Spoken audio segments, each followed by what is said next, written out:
anak-anak, bagaimana kabarnya? Ibu berharap kalian semua yang ada di rumah tetap sehat dan terus semangat ya.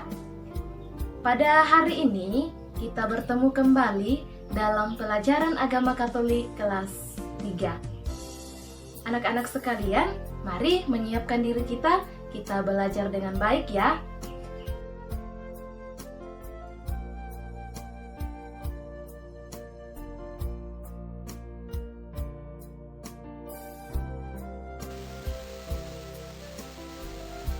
Anak-anak, pada video pembelajaran kita hari ini, kita akan mempelajari tema tentang percakapan dengan Nikodemus. Tujuan pembelajaran kita adalah meneladani sikap hidup Nikodemus yang rendah hati, terbuka, dan mau mengakui kekurangan yang dimiliki. Tujuan pembelajaran yang kedua, memahami makna dilahirkan kembali yang disampaikan oleh Yesus kepada Nikodemus.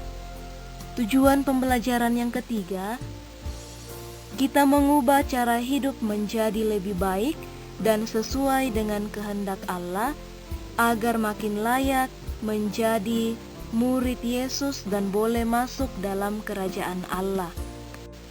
Nah, siapakah Nikodemus itu? Nikodemus adalah seorang pemimpin agama sekaligus guru yang rendah hati. Maka dengan sikap yang ia miliki, ia terbuka untuk datang mendengarkan Tuhan Yesus karena ia ingin mengetahui ajaran-ajarannya. Yesus berpesan agar ia siap dilahirkan kembali dalam roh agar bisa masuk dalam kerajaan Allah. Tuhan Yesus datang untuk menyelamatkan orang berdosa, maka ia meminta semua orang untuk percaya kepadanya. Yesus juga meminta Nikodemus dan kita semua, anak-anak sekalian, untuk mengubah perbuatan yang buruk atau perbuatan yang jahat menjadi perbuatan baik atau benar. Nah, untuk lebih jelasnya, anak-anak bisa buka buku halaman 96 sampai 99 untuk membaca percakapan dengan Nikodemus.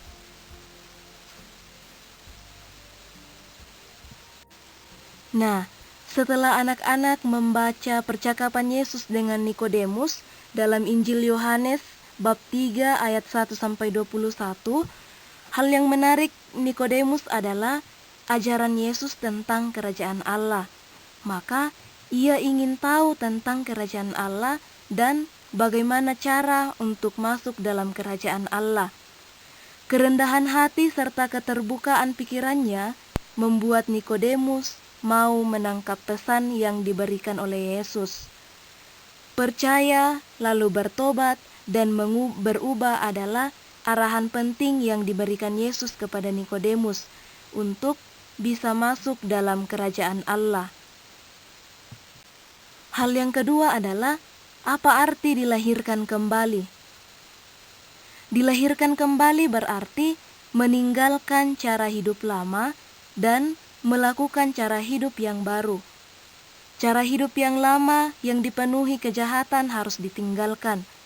Lalu kemudian cara hidup yang baru yang dipenuhi dengan kebaikan harus dilakukan. Cara hidup inilah yang sesuai dengan kerajaan Allah. Ada peristiwa yang menandai perubahan itu, misalnya baptisan Yohanes Pembaptis di Sungai Yordan atau baptisan dalam air dan roh yang dilakukan oleh gereja sampai sekarang. Ketika anak-anak juga dibaptis, maka anak-anak sekalian dilahirkan kembali. Nah, hal yang ketiga adalah kita diajak untuk hidup sebagai manusia baru. Hidup sebagai manusia baru berarti hidup setelah kelahiran kembali sesuai dengan perintah Tuhan. Artinya, kita hidup selaras dengan tuntutan kerajaan Allah, menjadi anak-anak yang terang, yang selalu berbuat baik, tidak menyembunyikan perbuatan-perbuatan jahat. Nah, contoh perbuatan baik yang anak-anak dapat lakukan di rumah adalah membantu orang tua, menyayangi saudara-saudara, kemudian kita bisa membantu teman-teman kita yang kesulitan. Dalam hidup baru, ditandai dengan adanya kasih sayang kepada sesama dan segenap ciptaan Tuhan. Artinya, anak-anak memberikan kasih sayang kepada sesama, juga kepada ciptaan Tuhan lainnya, misalnya hewan-hewan, tumbuh-tumbuhan. Nah, selain itu, anak-anak sekalian juga kita dituntut untuk jujur, terbuka, dan bersedia untuk selalu belajar dan mendengarkan orang lain. Nah, itulah yang dapat kita pelajari dari sikap Nikodemus. Baik anak-anak, hal-hal yang kita pelajari terkait dengan percakapan Yesus dengan Nikodemus, anak-anak harus ingat siapakah itu Nikodemus, kemudian bagaimana percakapan Yesus dengan Nikodemus. Anak-anak tadi sudah baca dalam buku siswanya. Kemudian apa arti dilahirkan kembali, serta bagaimana hidup sebagai manusia baru.